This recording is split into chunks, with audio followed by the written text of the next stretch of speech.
Juniper Books presents The Luckiest Man in the World by Molly Cutpurse, narrated by John Crabtree PhD from his notes recorded at the time. Chapter 12. 20th of March, 2026. Maybe it was Providence, but at 5:30 I felt as if I wasn't able to stay in bed any more, and so with my head aching more than usual, I swung my legs over and stood. But instead of heading for the loo, I cocked my head to one side listening, for I heard nothing. It's surprising how obvious something is when it isn't there anymore, and it took me just seconds to realise that the drone of the great unwashed had now vanished. Peeling back the sheets, covering the window a little, I looked out and then down the street to see it was completely empty. No people, no barriers, and no policemen. What the hell? I phoned reception, and even more mysteriously, no one answered. I realised it was still too early for Joyce, but the night staff should have answered.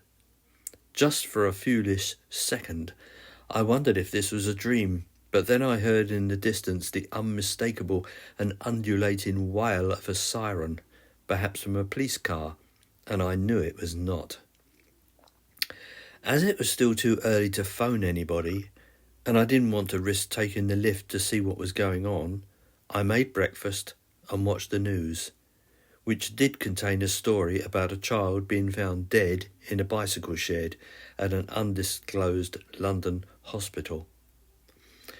It was while I was finishing my second mug of coffee, somewhere around about 6:45, that a double rap on my door caused me to look at it sharply.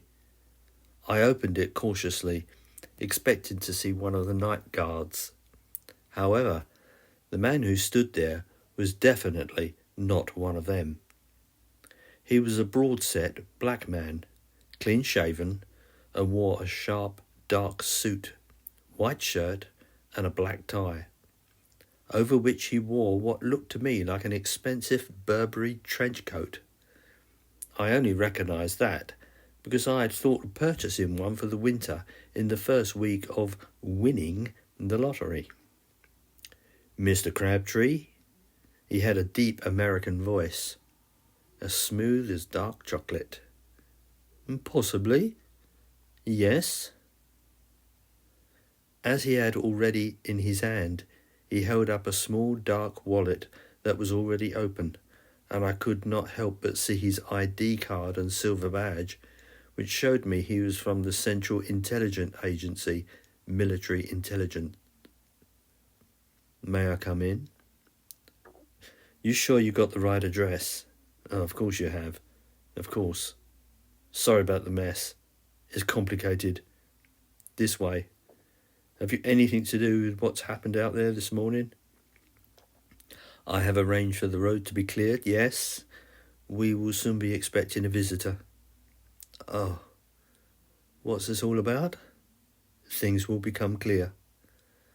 I'd like to know why at least why you lot are interested in me. You are a mathematician? Yes. And this is your only address? Yes. And is there anybody else here besides us? No.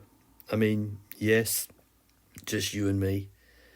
Then it won't be long if you can have a little patience. Okay. I sat on my sofa, and that was all the conversation we did, until there was another knock, and the man left my living room to open it as I stood and waited with anticipation. Well, it's not every day that the CIA comes knocking.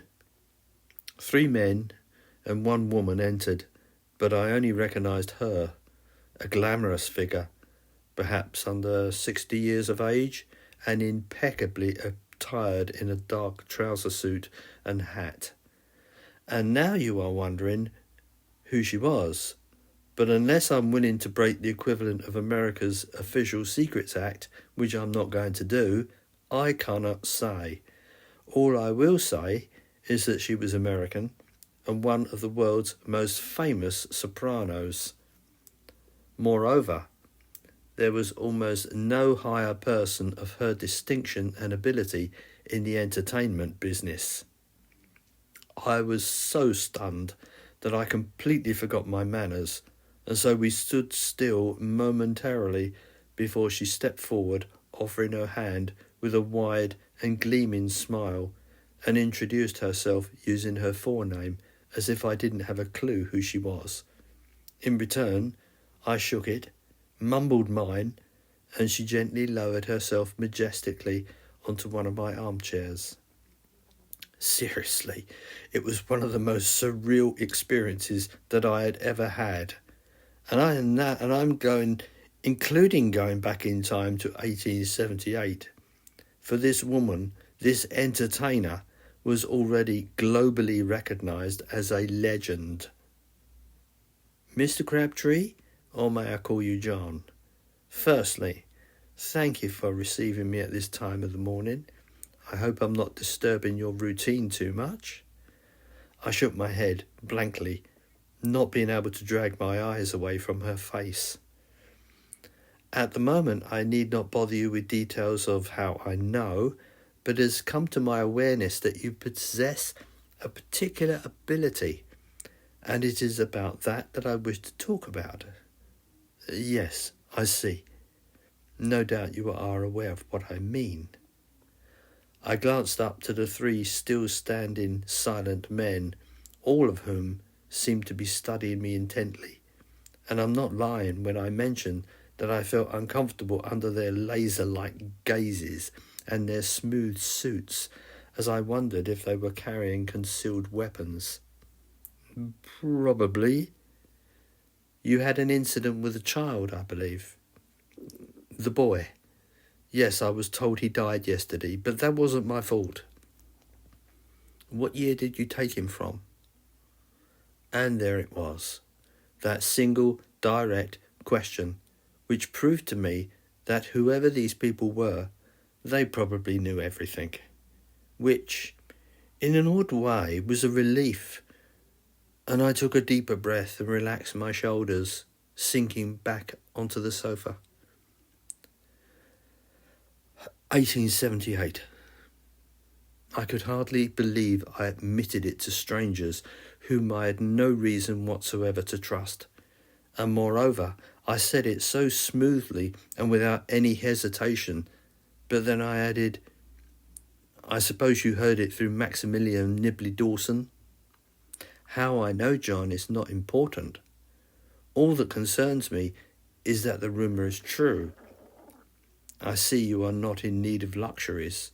You have a very handsome apartment. Thank you. Do I recognise the work of Aurora Buck?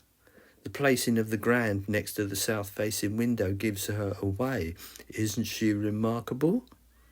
Yes, I didn't have a hand in it at all. Left to myself, my stuff would still be in boxes. I am visiting you, John, to ask if you can help me in the manner of using your special ability. Your price, whatever that may be, is assured, as will be your privacy. To come to the point, are you interested in helping me? In all honesty, I don't feel I have a choice, considering who you are. Oh, you must believe me when I say that you do. I appreciate that my presence, accompanied by my security, might be seen as intimidating, but I can assure you that no threat is implied. These gentlemen, or two of them, always travel with me, and that gentleman has the permission of the security services. What is it you want me to do? Yes, to business then. Good. But in order to explain, I will have to relate a few details about my family first, if you will indulge me. Okay. I am currently undertaking a world tour, which means hotel after hotel. And as you can imagine, I retain a small entourage that travels with me. Two such people, you need not know their names, are my astrologist and my genealogist. Now, I have to ask for your indulgence. My family is not from America originally. My great-great-grandfather emigrated from London in the middle part of the last century and settled in New York. Now, my genealogist has done quite a fantastic job of tracing my family on my father's side, and only recently discovered something quite unusual. In fact, an event quite singular. She discovered that my family was not one of the immigrant impoverished masses, but was part of a fairly well-to-do family who lived quite close to Hampstead Heath. At the time about which I am going to mention, my great-great-grandfather lived there with his wife and 5 boys and 1 girl. He was a surgeon doctor and was considered to be upper middle class. A singular and tragic event occurred in the spring of 1878, when the youngest boy was kidnapped as he was walking home from school. Yes, his name was James. The police at the time believed he was, to use a modern term, targeted. But whatever they believed, my ancestors received a ransom note, which, so we have read from newspaper reports of the time, and my great-great-grandfather's diary, was paid. However, the child was not released. A second note was received and another sum was paid. But even though the efforts of the police were praised and the sum delivered, the boy was still not released. So we come to the third note demanding another payment, which was made, but still the child was not released. It was now almost 3 months since the boy had been taken. But after that last payment, the family heard nothing. The trail went dead, and for another month the family assumed all was lost. About this time, my great-great-grandmother became so mentally unstable that she was committed to a private asylum and died within a year. All this has become history and has been documented. But then, out of the blue, my great-great-grandfather received a telegram telling him where his son could be found. And as you may have guessed by now, the information told him that the boy could be found in Victoria Embankment Gardens, opposite the new Cleopatra's Needle. A police presence was immediately dispatched, but the boy was not found.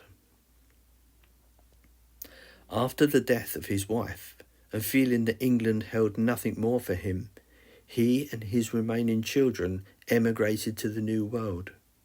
We know this because he was a competent diarist. So now we come to the present day, and my genealogist was in London, as I am due to give 3 shows at the O2. And here's where fate raises its head. For once she heard how the boy was described, and of far more importance, where he had been found, on my behalf she began to ask questions after she had read of the fantastic report in the newspaper about yourself. And being who I am, answers came quickly, and against all logic and common sense, she requested a swab of the child's mouth, and his DNA was confirmed as being a familial match with myself. I believe the odds of this were millions to 1. For 3 days, the people I employed pored over this bewildering result, attempting to understand what it meant. But it seemed that only you, as a mathematician, might hold the answer. But then we heard about what was happening outside your building, and it seems that we were not the only people who believed that something unaccountable was happening or had happened. Therefore, from what we can gather, I now believe that it was you who discovered my great-grandfather and did the one thing in order to save his life. Which, of course, I now regret.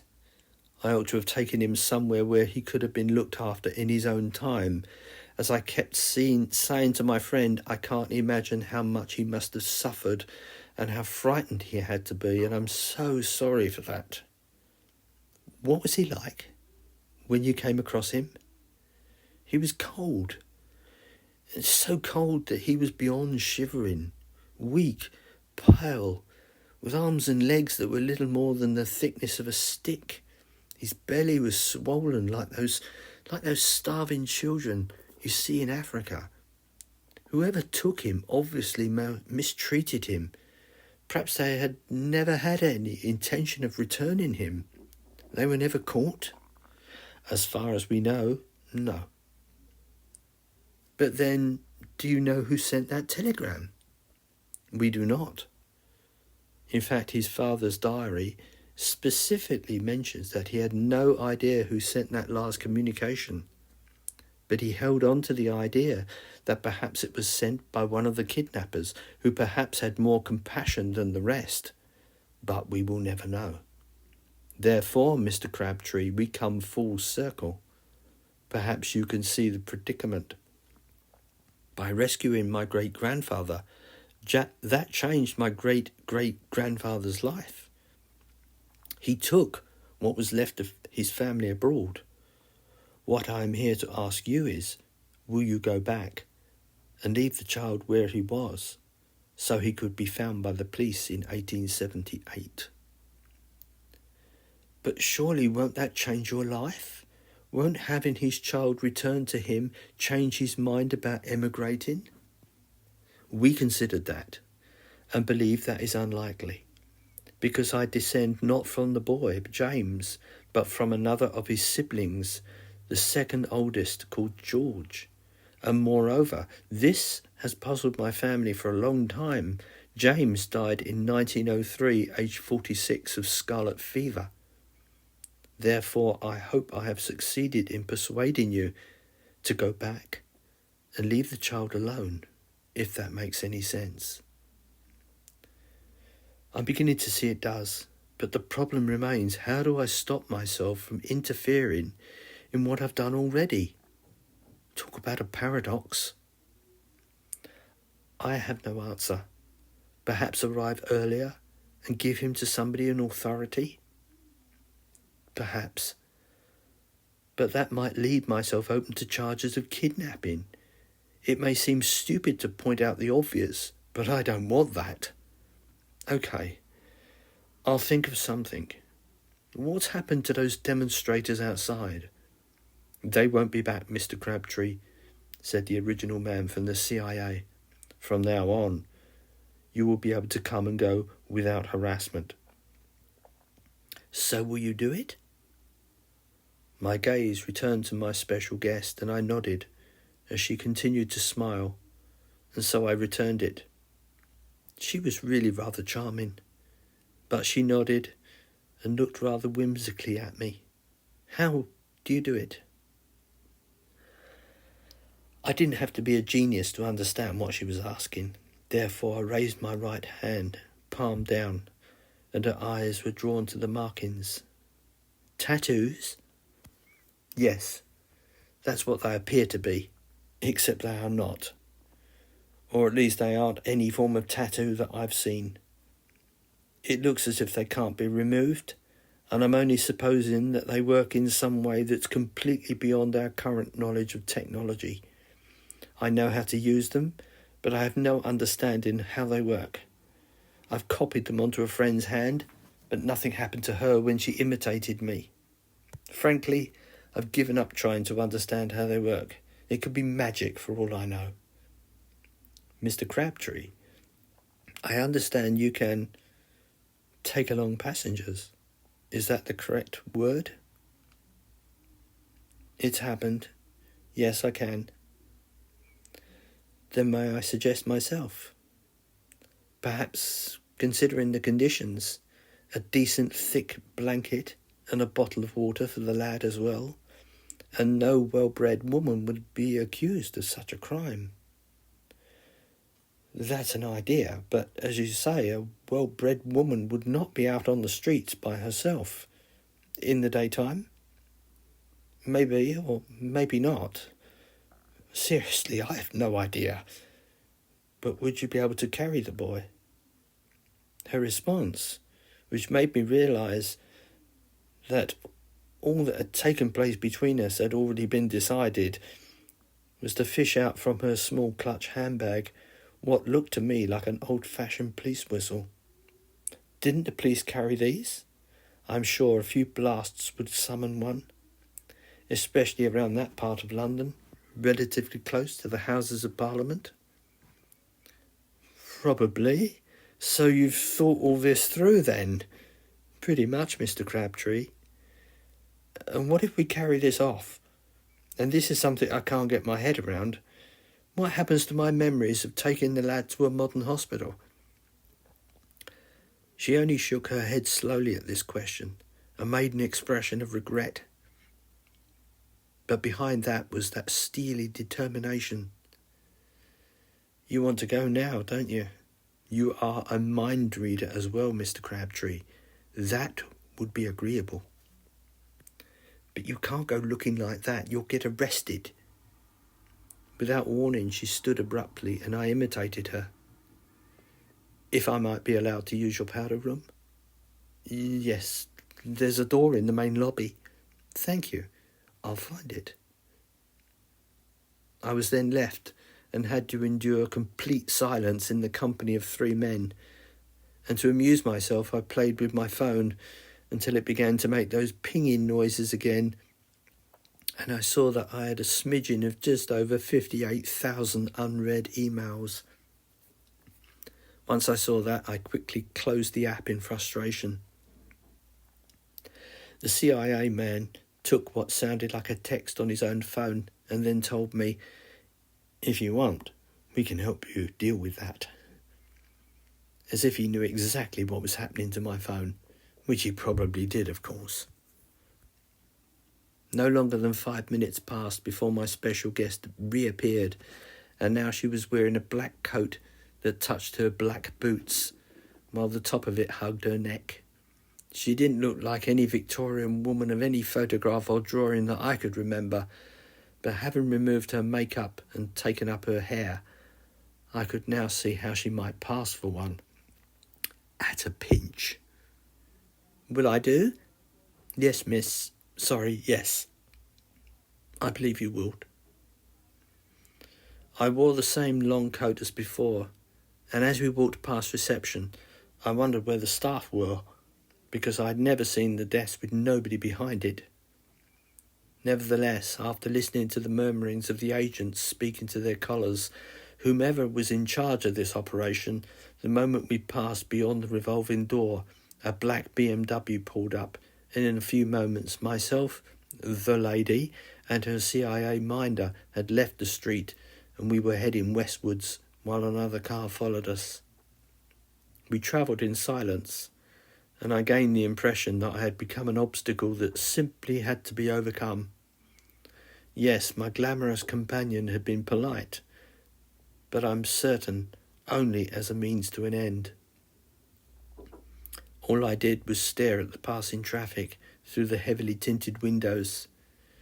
It did not take us long to reach our destination, and I pointed at the Anglo-Belgian Memorial. To my surprise, we didn't talk much at all, and it was still early enough for the air to be cold.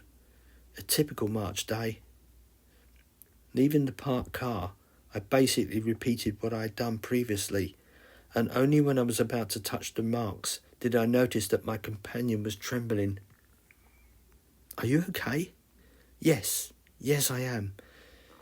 But you'll appreciate how I might feel. I hardly believe myself what we are about to do. You've never asked me about returning. Will that be a problem? I'm assuming you have the capacity to make that happen. As long as I can hold onto your arm or something, that's how it appears to work. Then I shall stay close to you. I'm ready. What will I expect to happen? A kind of momentary series of flashes of light will happen, and then everything will be different. Best close your eyes to avoid being sick. Okay, I'm going to hold your arm now. Ignoring my warning, with almost greedy eyes, she watched me as I deliberately touched and pressed each mark. And then it happened.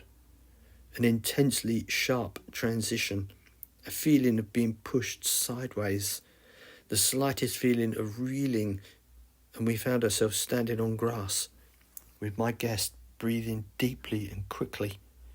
She began coughing him straight away. "Don't breathe so hard. The air here is shit." I mentally castigated myself for sharing something so obvious and rude, but then I thought, well, she's probably heard worse. I began to stare at the base of every tree, looking for a childlike shape, but the combination of early morning mist and gloom, plus the pollution, made this task far from easy. However, my guest seemed to have eyes that were more acute than mine, for her arm shot out and her forefinger pointed. I, in the meantime, was having trouble with my glasses fogging. "I see him, Mr. Crabtree. I see him." Because she began to pull away, I followed her, and yes, we came across the same lad as I remember him. His eyes were closed, and only the base of the tree was keeping him upright. The poor kid looked extremely unwell, and I could hardly detect a pulse. I realised that it's not possible, but he seemed in a worse condition than when I first discovered him, if that makes any sense. "Are you okay to lift him?" I asked. "Yes, I'll take him to the road and use the whistle. I'll pray someone will come. I'll be here." As the great lady carried the unconscious boy, now wrapped in the blanket she had carried, she looked like a wreath walking across the grass, like some out-of-time ghost. It was an uncanny sight, one that would remain with me, and only in that moment did I realise how stalwart and brave she was. It wasn't long before I heard the first of several blasts of her whistle, and I walked in that direction, though such a dark and polluted mist, so she wouldn't have far to walk back to me. Then somewhere around her fifth blast, I heard the imaginative sound of iron wheels of a carriage pulled by a single horse as it came to a halt, and I heard the singer pleading to another woman and a man. For how long this continued I couldn't say, but it had to be over 3 minutes, and that was a long time when nothing was happening, and the fear of being discovered by a native of this time was high. But then she appeared, minus the boy, and she walked towards me. I heard the horse begin to trot away, and the metal rims of the carriage fade. The second she reached me, I saw her grief, and I took hold of her arm. "I'm sorry, are you okay?" She managed to nod and look at me in a way no woman had ever looked at me. It was as if I'd saved her life, or given her a pile of gold, or released her from jail after a long sentence. There were tears running over her cheeks, and she gently coughed. "Miss, are you okay?" "I'm okay." Boy, that was something. "I'm okay. It's just that I've realised I've been speaking with a couple born so long before I was. Just realising it was too much." "Are you ready?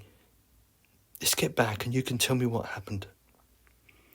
She held onto my arm and I pressed the home mark, and after I opened my eyes, my world had returned to normal and I saw the BMW.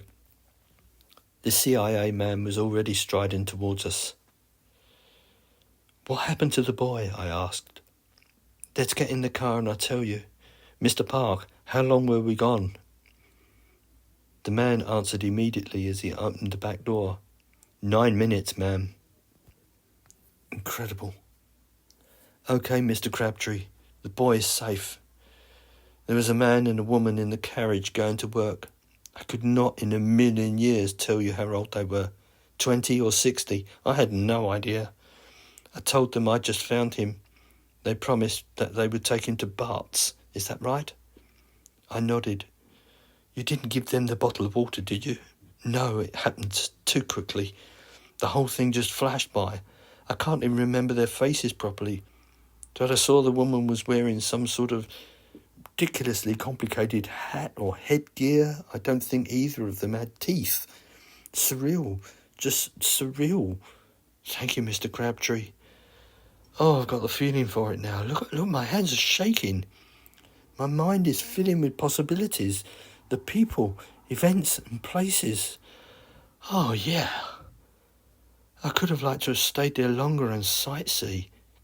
What a gift you have, Mr. Crabtree. Mr. Crabtree, is everything okay? Yes, I suppose so. But I can't work out what's happening. I still remember taking the boy to a modern hospital and wondering if his body is still there in the morgue.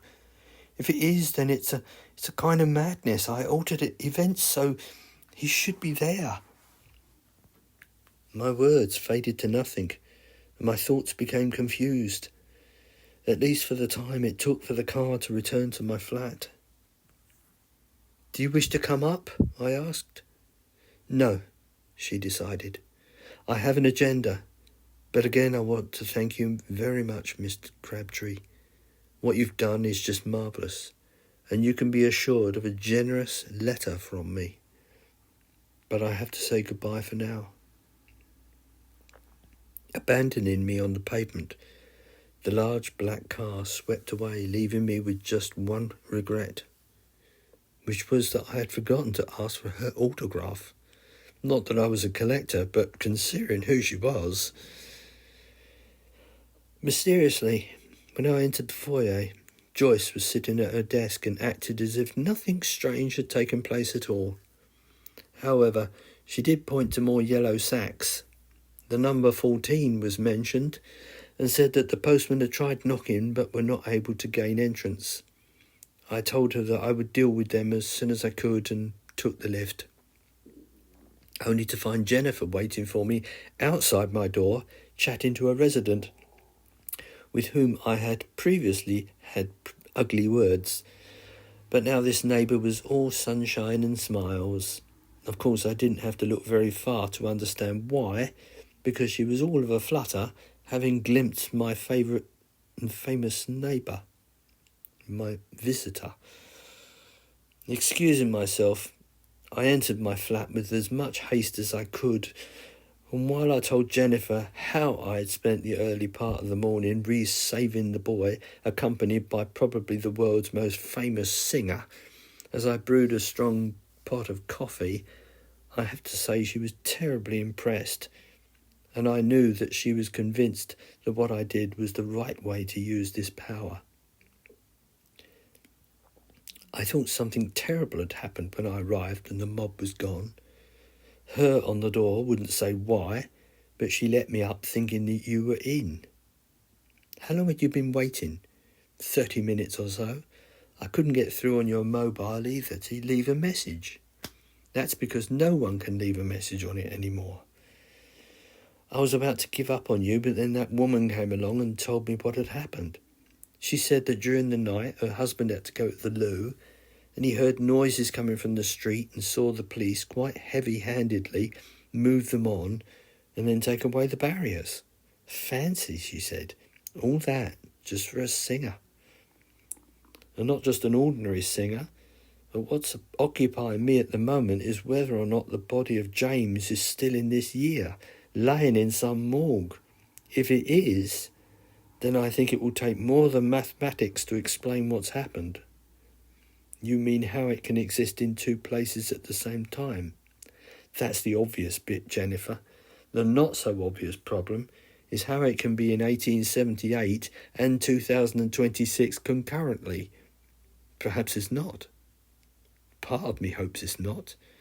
But my point is, if it's not, how comes I still have the memory of taking him to Bart's? Working that out is above my pay grade, John. But anyway, this is why I've arrived.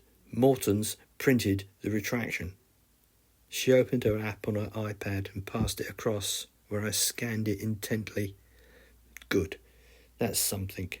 Let's hope that persuades those idiots to stop sending letters. Did you see the bags in the lobby? Couldn't help but notice them. Any idea what you're going to do? Dump them, I guess. So apart from that, have you heard from Maximilian? No, nothing. He's expecting his pound of flesh today, isn't he? Maybe.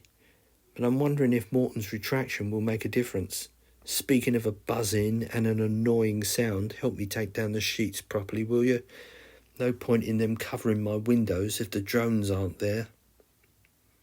As we worked, making an untidy mess, Jennifer continued talking about Maximilian's threat. I think it's pretty obvious to say that by now he's become aware of what happened this morning and who you helped. Someone in his position. Either one of two things will happen, Jennifer. Either he'll not turn up knowing that there's no point, or he'll ignore Morton's column and continue with whatever's on his mind. Which brings us to what you mentioned, threatening him with getting hold of Caroline, or worse, in my opinion, his dead mother. I can't believe I just said that. I think confronting him with his mother is an excellent idea, or rather threatening him with sending his mother to some place not conducive to elderly ladies. At least he'll realise that won't be an empty threat. But John, please think about that for a moment. You are fundamentally a decent man, and I've a feeling that you'd suffer as much as her. I mean, you did over what you did to me. I mean, an elderly woman? And doing that might even have unwarranted circumstances. For her, I mean. You'd first have to take her from a time before she died and then shift her somewhere else. It's all a bit over the top, don't you think? I thought of her as a last resort, Jennifer. No, Caroline's the one I'd go after if it comes to it. Yeah, if he threatens me, then she's the one I'd use to teach him a lesson if I can't get close to him. But in the end, maybe any action may not be needed. How come? Because maybe I'll just threaten him. He has to sleep, doesn't he? And he has to walk about. So there's that part of the day when he'll be conscious, and so he'll never know when I might creep up on him and put my hand on his shoulder. That threat in itself might turn him into a bloody nervous wreck. I don't think the words bloody nervous wreck and Maximilian belong in the same sentence. Maybe, and maybe not. You didn't see him snivelling. I wonder how the police managed to clear away those people, and more importantly, why they aren't coming back. My front door bell rang, and Jennifer stared back at me. Perhaps I spoke too soon. You going to answer that? I did. And it was Joyce, who didn't look happy. Mr. Crabtree, I'm afraid you have more post. This time, as well as the 14 already here, another 23 sacks have arrived. I would be grateful if they could all be removed, and then they have again asked to take back the sacks. Of course. I'm so sorry, Joyce. Can they bring them all up, and I'll take them all? Of course. It wasn't long before myself and Jennifer, we untied and upended each one upon the pile already littering the floor. Because I felt indebted to the two postmen, I gave them a £20 note each as I made a pathetic joke. You couldn't find a tip where you can accidentally leave any more that might come, could you? I was surprised by his response, especially as he was a young and covered with a variety of tattoos on his arms, legs, necks, and minimally to his face. Dump 'em? I'll get the sack for that. It was only a joke. A poor one. I need this job and I take my duties seriously. I'm sorry to have mentioned it.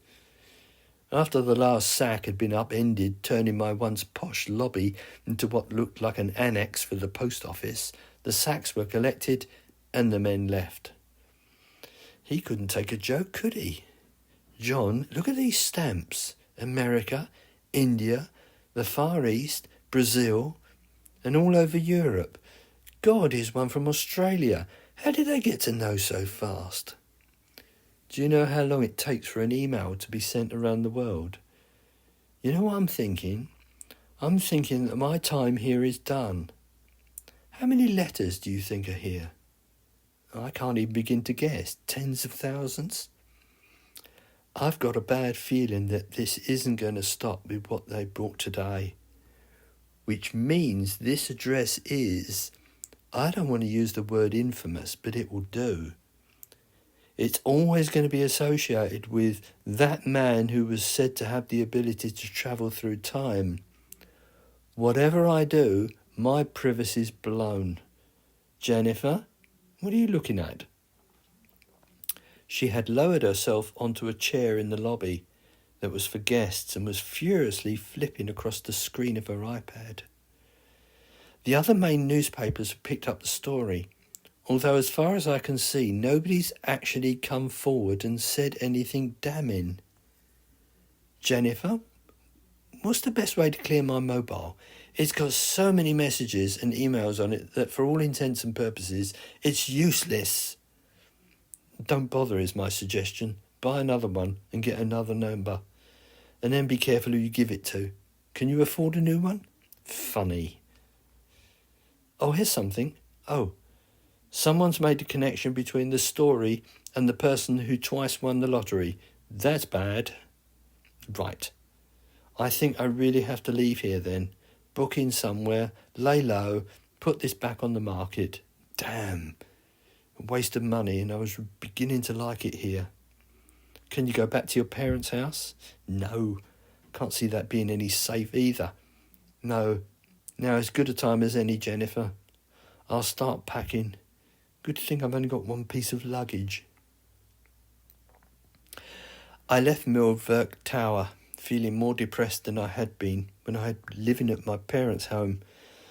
And by the way Joyce spoke to me, I think she knew what I was doing. Outside, we flagged a black taxi, and he drove us to the lower end of Camden, where I knew there were a number of semi-upmarket hotels. This time I didn't ask for a suite, just a double. And a few hours later I sat on the bed at the Columbia, picking at the remains of a Chinese delivered from across the road, still feeling depressed, while Jennifer sat close by, reading pages from that morning's newspapers. The room was nothing fancy. In fact, it was sterile and conformist, no different from any other of the 24 rooms. There was a double bed, a small TV, a cupboard, a dresser, a table, and 2 chairs, and all looked as if they had come out of an IKEA store from the early 2000s. There was wall-to-wall beige carpet, heavily worn in places, and a single bulb hung from the centre of the off-white and tobacco-stained ceiling. The TV was basic, for it only had 5 channels. It didn't even have Freeview, let alone anything more comprehensive. Oh, and the remote didn't work, because some penny-pinching arse had removed the batteries. There was no internet, of course, so I had to connect by way of my new phone, which Jenny had bought for me earlier from a retailer on the way there. On the first floor there was no comforting view, just windows from the street opposite. So the first thing I did was pull the curtains, which made me feel like a prisoner and an outlaw. We made no plans, but as I had my new mobile, after Jennifer had left to return to her family, I entered my most private numbers and spoke to Maggie, telling her where I was and asked if she'd tell our parents. I then scanned the media, searching for any small or large story that mentioned my name. Apart from one that told of thousands of letters being delivered to Milverk Tower, there were none, and for that I was grateful. Now it was only a question of time, waiting for the furore to quieten and for the press to forget the ridiculous story about the man who could travel in time. That evening, I spent a little while flipping between the channels after reception procured 2 batteries, but all I could find was an old Horizon programme from BBC Two from the early 2000s about black holes. Nothing new to learn there. but I did catch the end of a programme about a woman Egyptologist who was twittering on about how wonderful it would be if she could go back in time to see where some ancient queen was buried. I admit, I smiled a little and wondered just how much she'd pay me to do exactly that. Which brought me round to thinking about something I had not thought of before. It seemed as if the marks I bore only took me back as far as 0 AD. 4 figures, that's all that was allowed. And I assumed that worked for the future as well. So the time span allowed me to travel between the 1st of the 1st, 0001, to the 31st of the 12th, 9999. So that would cut out ancient Egypt then. Interesting. However, as this thought was cementing itself into me, I had another secondary one, which was, I seemed to be no longer concerned with sums and figures and calculations.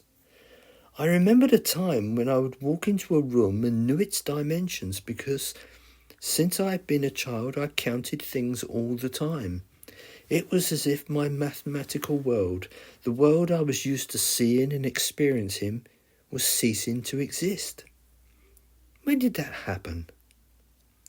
I consoled myself by using the excuse that stress had taken its place. But that's all that came to mind. Noting there was an all-night chemist not too far away, I slipped out and brought myself something to help me sleep because I felt I needed it.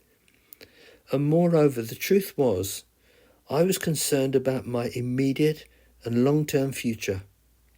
I guess the medication worked because I fell asleep quickly enough, even though the overall noise of the traffic and late-night revellers I found vexing.